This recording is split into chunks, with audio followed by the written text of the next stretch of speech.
अनुप्रिया जी के निमंत्रण पर अपना दल के संस्थापक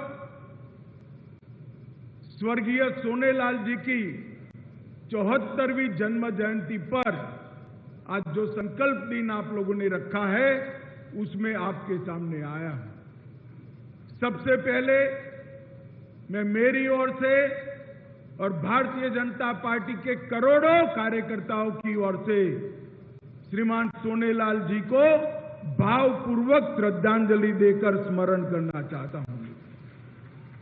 सोनेलाल जी का पूरा जीवन दलित, पिछड़े, आदिवासी, वंचित समाज के कल्याण के लिए संघर्ष करने में गया।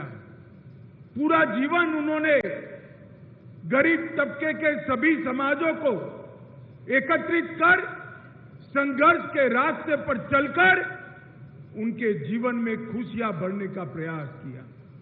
कई बार जेल गए, कई बार पुलिस के केस झेले, कई बार प्रताड़नाएं भी झेली, परंतु उन्होंने पिछड़ों के लिए संघर्ष का राह कभी नहीं छोड़ा।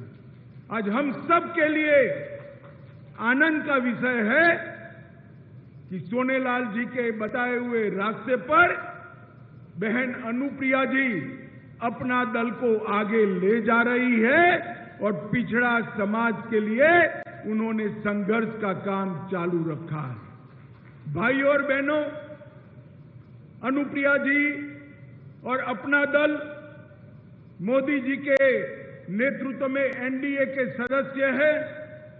अनुप्रिया जी मोदी जी की मंत्रिपरिषद में मेरी साथी है और उत्तर प्रदेश में 4 चुनाव, 2 लोकसभा के और 2 विधानसभा के, चारों चुनाव अपना दल और भारतीय जनता पार्टी ने मिलकर लड़े हैं और मिलकर जीते हैं। और इसी का परिणाम है कि आज सपा बसपा की विघटनकारी शक्तियों से उत्तर प्रदेश को संपूर्ण रूप से निजात मिली। उत्तर प्रदेश के कानून और व्यवस्था की परिस्थिति ठीक हुई।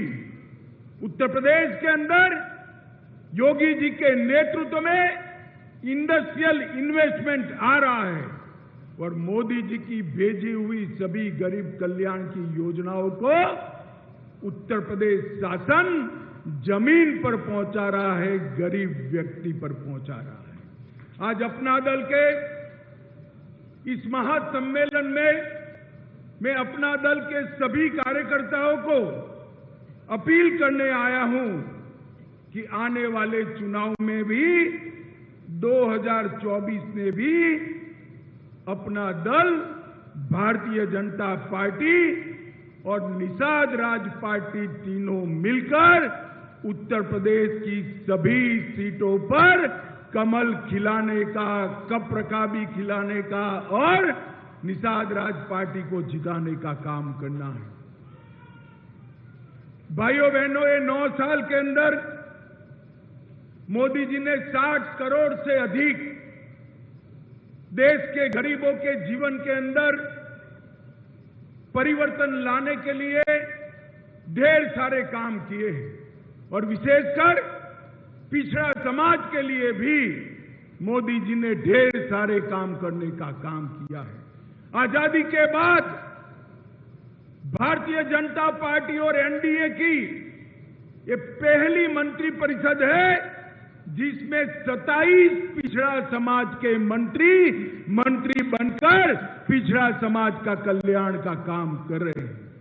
ये पहली बार सबसे ज्यादा पिछड़ा समाज के, आदिवासी समाज के और दलित समाज के सांसद किसी गठबंधन में चुनकर आए हैं तो वो एनडीए के गठबंधन में चुनकर आए हैं। और मोदी जी ने ये कांग्रेस पार्टी, सपा बसपा कई बार सत्ता में रहे, सत्ता में हिस्सेदार भी रहे, मगर कभी भी पिछड़ा समाज को संवैधानिक मान्यता देने का काम न किया।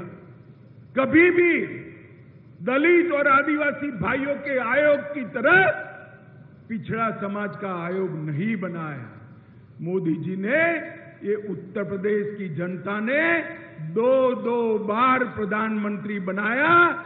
मोदी जी ने पिछड़ा समाज के लिए आयोग बनाकर पिछड़ा समाज को संवैधानिक मान्यता देने का काम किया है, जिससे अब पिछड़ा कल्याण का रास्ता प्रशस्त हुआ है। एमबीबीएस की ऑल इंडिया कोटा में 27% आरक्षण देना, एमडी के दाखलों में 27% आरक्षण देना और इसके साथ साथ ओबीसी छात्रों की पूरी ट्यूशन फी माफ कर देना, नीट के एग्जाम में ओबीसी समुदाय के बच्चों को आरक्षण देने का काम नरेंद्र मोदी सरकार ने किया।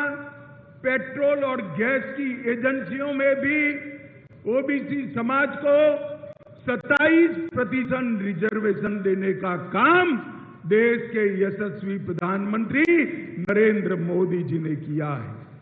ओबीसी की प्री मैट्रिक और पोस्ट मैट्रिक सहायता के लिए अनुदान राशि सीधा डीबीटी के माध्यम से ओबीसी बच्चों के अकाउंट में पहुंचाने का काम भारतीय जनता पार्टी के नेता और देश के लोकप्रिय प्रधानमंत्री नरेंद्र मोदी जी ने किया है। और इसके साथ साथ ओबीसी के बच्चों के उद्योग बनाना हो, उद्योग की स्थापना करना हो, तो इसके लिए वेंचर कैपिटल की स्थापना करने का काम भी नरेंद्र मोदी जी ने किया। उत्तर प्रदेश सरकार ने भी आजमगढ़ में महाराज सुहेलदेव राजभर विश्वविद्यालय की स्थापना की। डॉक्टर सोनेलाल जी के नाम से प्रतापगढ़ में मेडिकल कॉलेज बनाया। यूपी विश्वकर्मा श्रम योजना के तहत 68,000 से अधिक शिल्पियों को 100 करोड़ रुपया से ज्यादा देने का काम किया। और योगी जी के शासन में, बीजेपी के राज में, एनडीए के राज में अब तक सबसे ज्यादा पिछड़ा समाज को नौकरी देने का काम ये भारतीय जनता पार्टी और एनडीए की सरकार ने किया है। माताओं, भाइयों, बहनों, आज मैं जब यहां आया हूं तब इतना कहना चाहता हूं, मोदी सरकार ने, जब आपने 2014 में मोदी जी को चुना, पहले ही दिन मोदी जी ने भाषण किया था कि मेरी सरकार गरीबों की, पिछड़ों की, दलितों की और आदिवासियों की सरकार है। और ये भाषण कांग्रेस के नेताओं की तरह कोरे वादों का भाषण नहीं था। मोदी जी ने जो कहा वो कर दिखा है। पिछले 9 साल में भाजपा सरकार ने, एनडीए सरकार ने 3 करोड़ से ज्यादा आवास गरीबों के लिए बनाने का काम नरेंद्र मोदी जी ने किया है। 9.6 करोड़, करीब 10 करोड़ गरीबों के घर में गैस का सिलेंडर पहुंचाने का काम नरेंद्र मोदी जी ने किया है। उत्तर प्रदेश में भी वही योजना को योगी जी ने आगे बढ़ाया। 1.75 करोड़, 1,75,00,000 गरीब माताओं को गैस का सिलेंडर देने का काम नरेंद्र मोदी जी और योगी आदित्यनाथ ने किया है। बेटियों की शिक्षा के लिए सुकन्या समृद्धि योजना लेकर आए। प्रधानमंत्री किसान सम्मान योजना